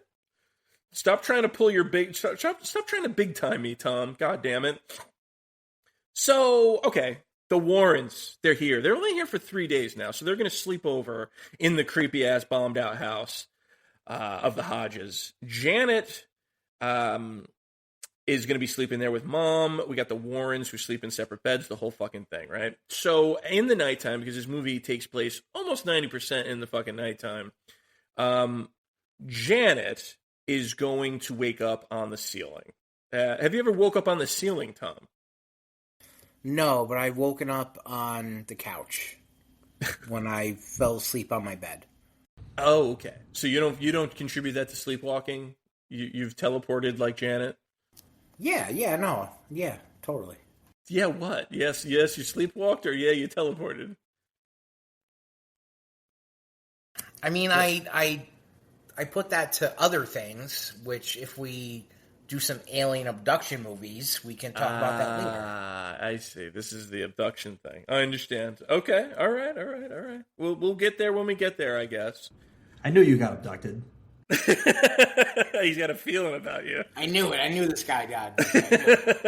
His whole mannerisms are all. This guy's been probed. I can tell. Love it in the butt. Ooh, okay. We wake up on the ceiling, which is a cool effect. Again, I thought it was a good special effect. Creepy Bill is sitting in the room that the girl is pinned to the ceiling. I guess he's back in his rocking chair. She gets pulled up through the room into her original room that's got the lock and chain on it, right? So now she's like in the cross room, aka her old room. And there's a jump scare with a dude in the room, upside down crosses. They all spin upside down. It is a fucking effect, and I think it's a damn good scene. I think visually, I'm like, fuck, this is fucked up. The Warrens and Mom obviously wake up because she's screaming her fucking head off. They unlock the room. There's like a curtain around her face. The mom is the only person who sees old Billy Wilkins in there getting fucking weird with the girl. The curtain is wrapped around her face, like trying to choke her to death, the whole fucking deal, right? Is this, on a scale of 1 to 10, where does this rank scare-wise? Seeing the crosses get reversed? Yeah, the whole scene of Billy Wilkins kind of like chasing her around the fucking room and shit.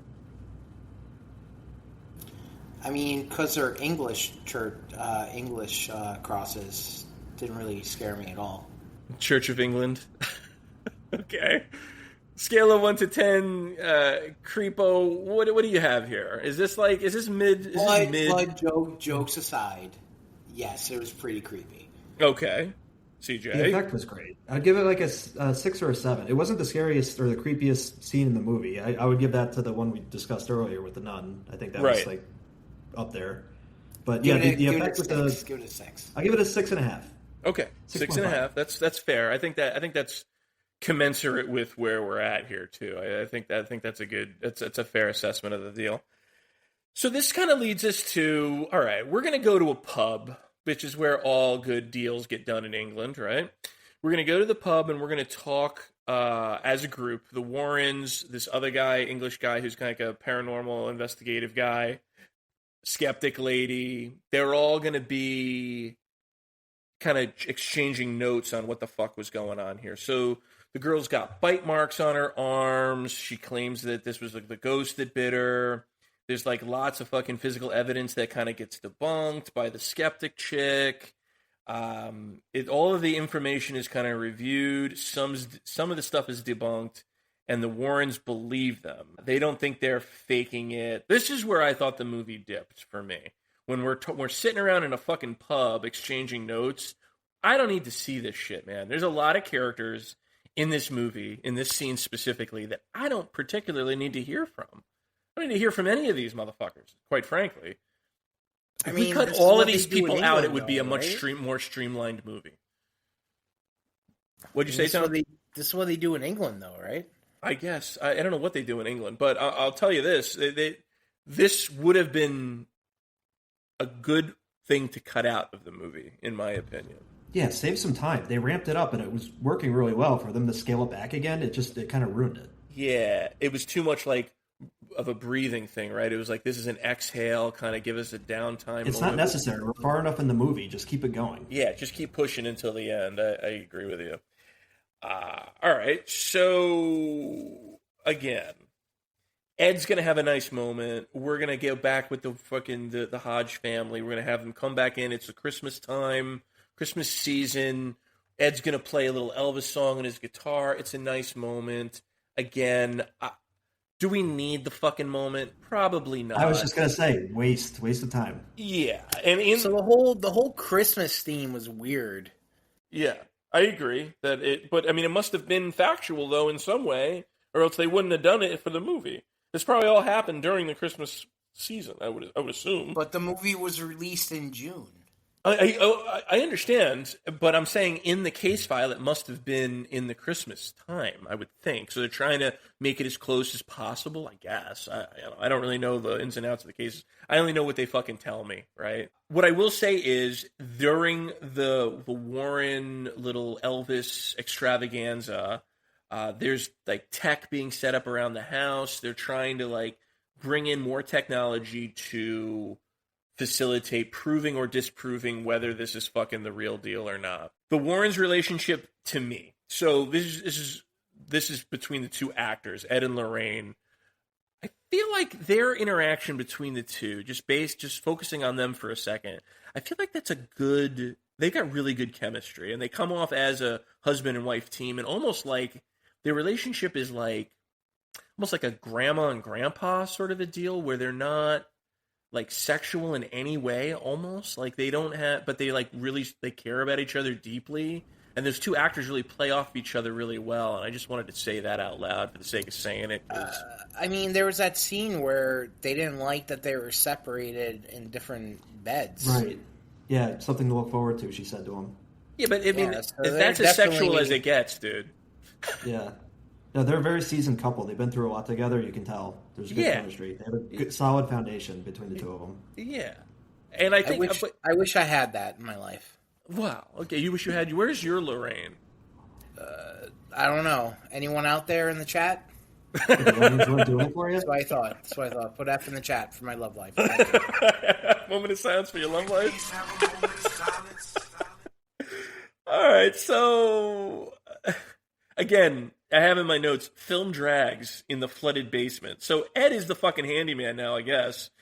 He's fixing the sink, he's going downstairs in the basement, he's fixing the water main, the whole fucking thing. Now, as soon as he goes in that basement and sees it flooded, I'm like, what the fuck? This building's not condemned? Who's living here? Right, exactly. And here's the other piece to that is, he goes into the fucking water. I'm thinking right off jump, this got to be an electrical issue. He's going to get electrocuted to death, right? I mean, come on, bro. Way above my pay grade. Yeah, you know what? I thought that too. I was kind of like freaked out by that whole fucking scenario, but for him, Peggy's going to get bit by apparently Bill, the ghost, and then they find his dentures to sort of send home the fact that she got bit. Yeah, I'm with you, man. Why is this guy biting everybody? Yeah, what is that? I never heard of that before. See, I wasn't aware that Bill was a biter. Bitey Bill. So, while Peggy and fucking Ed are downstairs playing in the ponds that they have in their basement, upstairs, Janet bugs out, right? She's got like she sees something in the kitchen. There's a bunch of knives stabbed in the kitchen table. She's in like full possession mode as she attacks the brother Johnny. And eventually, after all of this fucking hashes out, right, they run upstairs to fucking find the girl, or find all the kids are screaming, and there's a bunch of like wild shit like floating around and fucking freaking out around the house. The kitchen's destroyed, the whole thing. Oh no! Yeah, it's like a fucking circus. Speaking of a circus, they finally find, because they don't know where Janet is. Where's Janet? Janet's like in a utility closet, folded up like a fucking circus. Damn it, Janet! How'd you get in there? Both of her arms on the same side. Yeah, like immediately I went, how the fuck? Like, is she dead? I thought she was like phased into the wall, but only like partially, so she's like part of the wall. This was really weird and a very odd. It seemed off in the movie. It wasn't scary. Janet, it was just like distracting. You could get out of the wall.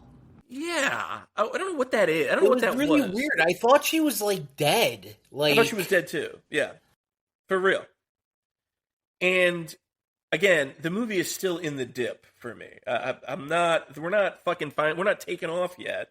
I guess we're not. We're gonna hold the takeoff for the very end, I suppose, because now we've got proof that Janet was faking it.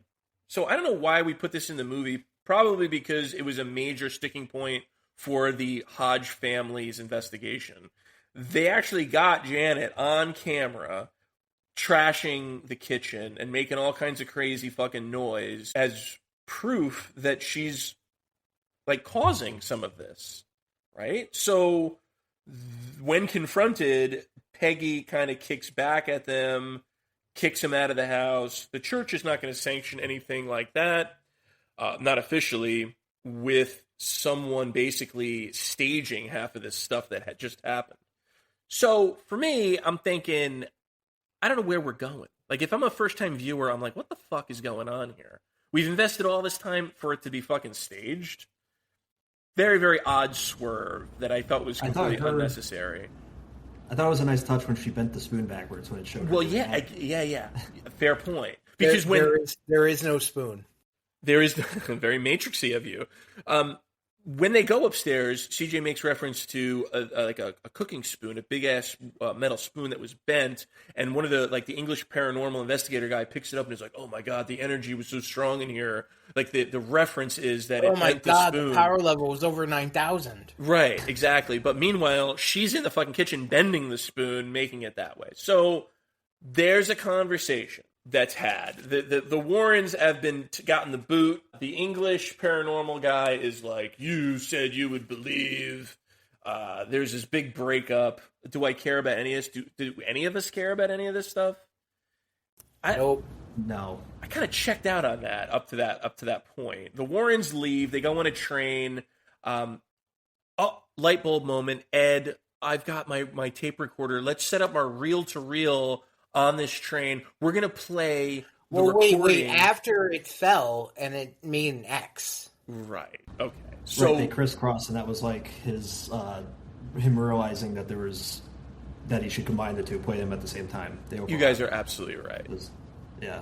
The reels fell, caused an X, so we need to blend these things. So they set up their fucking elaborate 70s tape recorder deals, and they play them at the same time. And when the demon was saying, "No, wait, get out," or let me go, when they play them at the same time, it actually says, "Help me, it won't let me go. It won't let me leave." Right, or it won't let me leave, yeah. So, essentially, now from this, Lorraine is going to have like this moment where she's like, I'm now premonitioning all over the fucking place, sensing that she had no trace of this before, but now because she stepped away from it, the spirit of Bill Wilkins wants to fucking leave, but is kind of been enslaved by this nun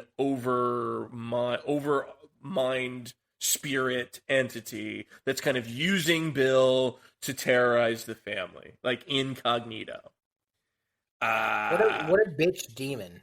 It's a cool wrinkle, but is it a necessary wrinkle?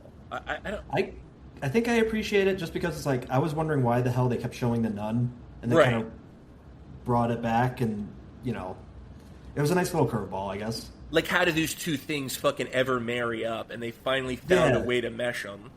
Yeah, they tied them together somehow. I mean, yeah, that's cool, but in the end, the demon's just a bitch. Why is it using a human spirit to take over a girl? 'Cause, man, evil be evil and all over the place.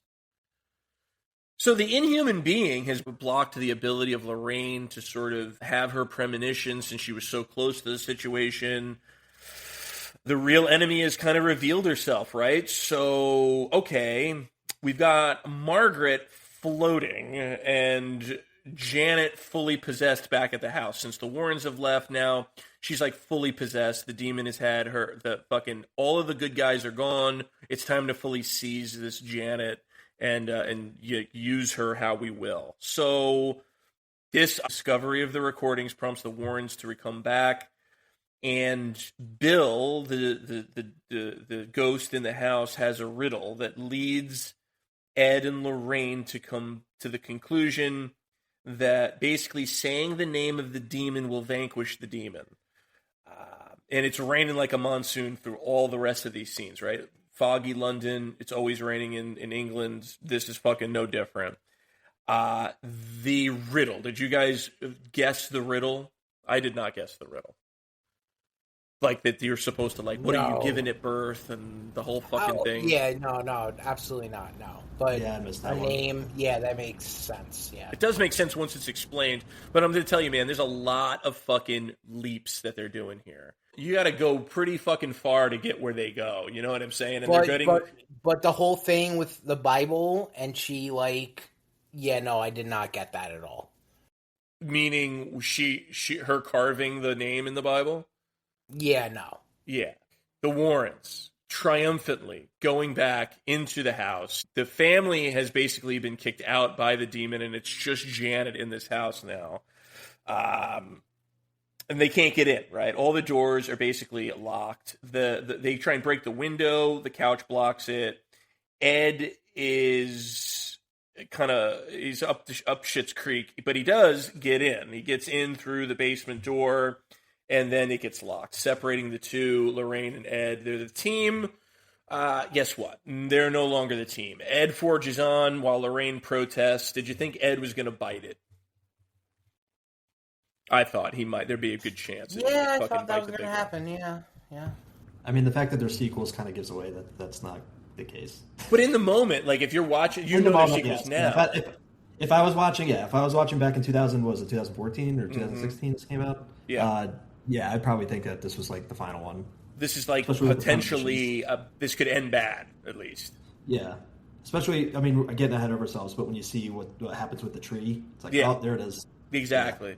So Ed goes through the floor, which is weird. He goes into the basement lake, he crosses that, and then he goes up and punches his way through the floor, which, again, this is another callback to the first movie because they went through the floor of the first house to get to the girl that was hiding in the kitchen. That's when he was... So they're always busting through floors, these fucking people. Again, busting through floors. Is that lazy writing? Potentially. I'm not really feeling that too much, but... Or it's just a callback. It could just be a callback, sure. If that was the only thing, I would say no, but I don't know. We've brought this up before, so maybe it might be lazy writing. It could be, potentially. So Ed gets up into the living space out of the basement and takes a steam line right to the fucking face. That pressure valve lets go. It disorients him for the rest of the movie. He's got bad sight. Cooked his fucking face off. The rest of the movie is disorienting from the Ed perspective because he's literally running around this house half-sighted, right? So he's dealing with the crooked man chasing Ed upstairs. It's a whole fucking scene. He's like he's got his cross out. He's like going like cutting corners and trying to like guide himself upstairs by, basically he's been through the house a couple of times. So we have Roman Catholicism versus English Protestantism right now. Wow. Is that the final battle? I mean, isn't it? Is it? I don't know. I guess. I didn't peg that out. So maybe. So this is really Gangs of New York all over again for you, isn't it? It is. Prepare to receive the true Lord. Okay. So the Nun Christmas Carol plays as Ed's kind of navigating through the house. That Nun choir Christmas Carol deal is fucking, it's effective, so man. Weird. So creepy. It's so fucking creepy. I don't know what it is about little kids singing. It's fucking very, very creepy. So again, with the goosebumps, hair's sticking straight up. Agreed. And again, I'm thinking this is not going to fucking end well for my buddy here. So Lorraine on the outside remembers. Dang, I remember. I wrote down something in my Bible when I was confronted by the nun earlier on. So she goes to grab her Bible, reads the letters. Valak is what she carved into her. So she wrote Bible. All those letters. Did you pick up on those letters when she carved that into her Bible? Dude, I thought she just shredded the Bible. I didn't know she wrote it. Exactly. I got A from that. That's all I got. A. I'm surprised she didn't pick up on that earlier if she actually wrote something down, but I guess she didn't investigate it, I suppose. As she says the word Valak, the lightning bolt strikes a tree, down goes the tree, and then it's like a sharp stump as the tree falls. It's the same shape of what she saw goes through Ed's chest in her premonition originally. That was the moment. Damn. That was the moment where I was like, okay, yeah, Ed's toast. Now it's all coming to a crescendo, right? The storm is on, the whole thing. By the way, has anyone ever heard of Valak as a demon? Never. First time I've heard that name. Never. No. But I'm not well versed in demons either, dude. It could be a well-known thing, and I could just be in the dark. Yeah, it's not a hobby of mine. So No. Yeah, I mean, damn, that's the first... Valak. What the fuck? That's all right. For sure. What up, Valak? How you doing? What up, dog? So, Janet, old possessed Janet, she's upstairs, and she's going to try and jump out of her fucking window. I guess, right? So, Why not? window... Why not? Yeah, why not? It's because that's what you do when you're possessed, right? You got to wait for a sharp tree to appear and then jump out of it. That's how The Exorcist ended. He jumped out of a window. It's just what you do when you're possessed. I guess so. You have this unwavering desire to throw yourself out of a fucking window. Instead of stairs, we're looking at a tree stump. She jumps out. Ed with the save grabs her at the last second, but Ed had to throw almost his entire body out of the window. These are some strong-ass curtains, gents, because the curtains save Ed. They didn't make curtains like they used to. No, they don't. Those are some quality 70s curtains, goddammit. I'll have you know. This is like some Captain America holding the helicopter. Kind of, yeah. It is. So he's like holding her with one hand, holding the curtains with the other hand. It is dramatic. It's very, very Hollywood. I was kind of into it, not going to lie. I thought for sure there was something else was going to fucking transpire here, which is the whole point, Like right? he was going to throw the girl and he was going to fall onto the stump. Maybe he was going to take the stump for the girl. I don't know. But Lorraine finally joins the party, right? She runs into the room. The nun is in the fucking room, throws Lorraine up against the wall. It's an awesome showdown, in my opinion. And... yeah, I'll have none of you, demon. I know your name, Valak. And the fucking nun screams and goes, No, I'm cast out into the shadow realm for all eternity. Valak, oh my god, you know my name. No, why? The name has been said. Valak is defeated.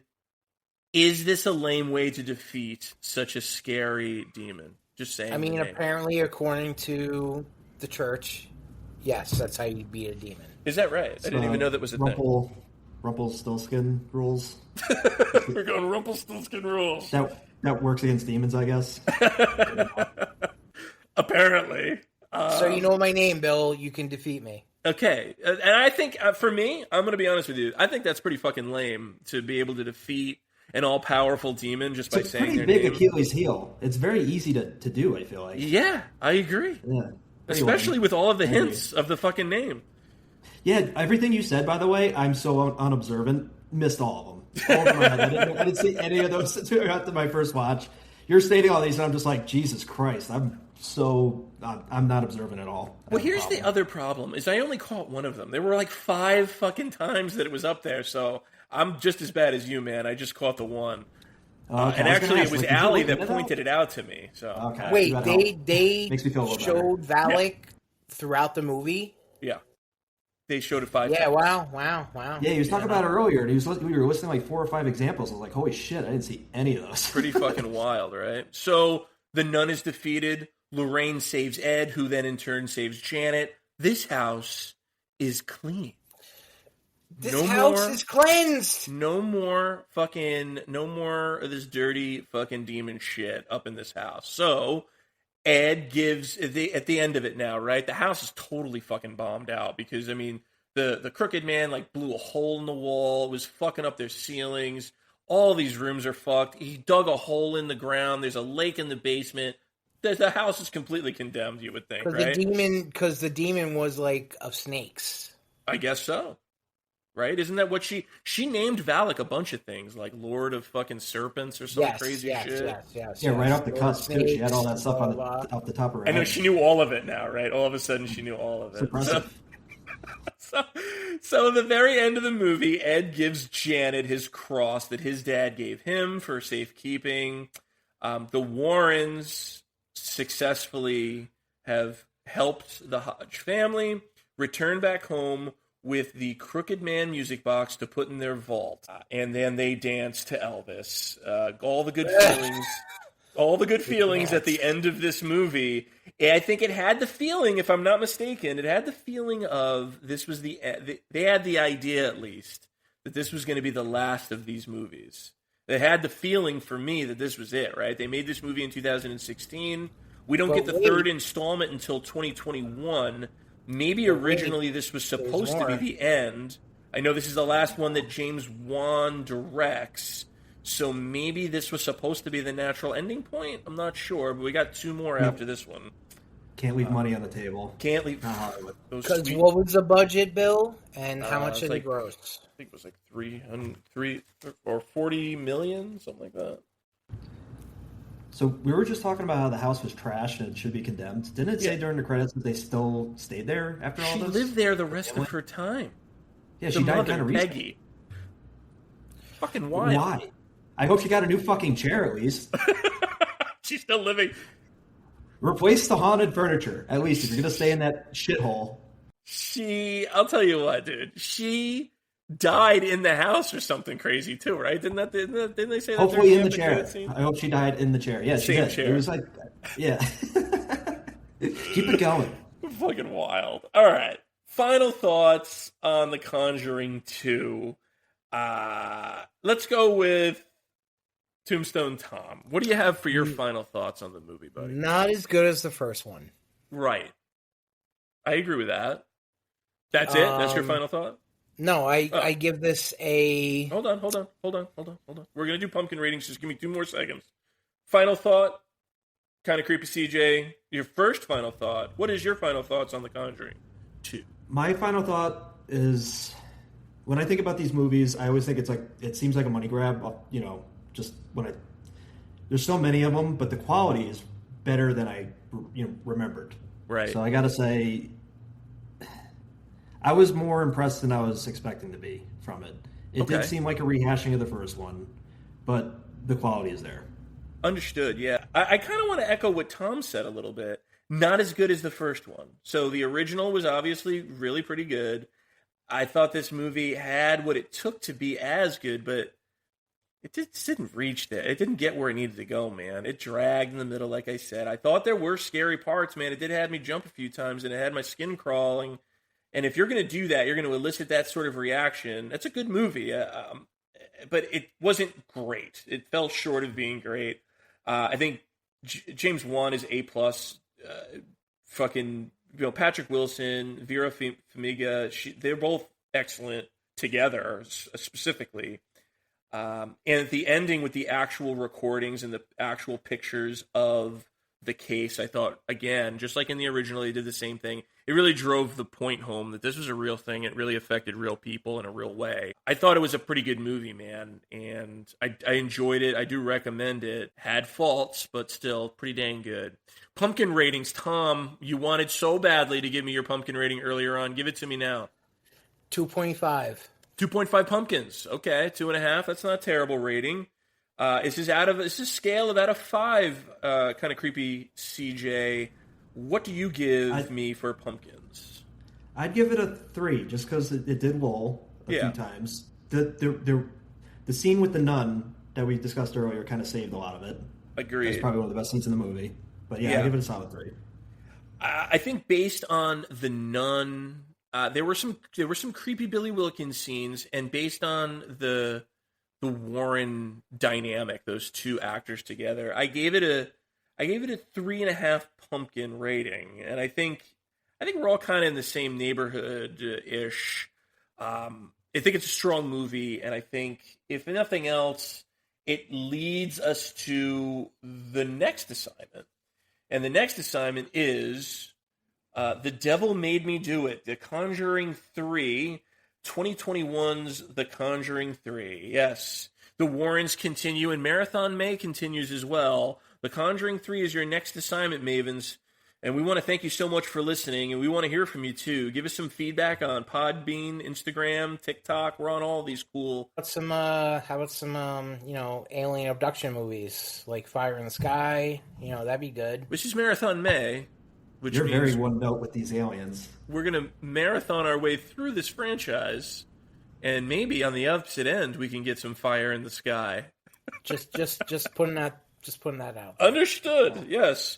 But happy Marathon May, Tom. I know you're interested and you're excited. Give us some feedback on any of those social media platforms. We're on all of them. Give us some show ideas, some movies you'd like us to review, like Fire in the Sky. And we want to hear from you. We've got the Color of the Killer contest in mid-swing right now, so make sure you make your submissions. And we've got merch out there as well. Buy with confidence. High-quality items are available and for sale. So, in the meantime, enjoy those horror movie viewing experiences out there, everybody. Stay scary. For Kinda Creepy CJ and Tombstone Tom, I'm Badluck Bill. We'll see you on the flip side. Woo-hoo.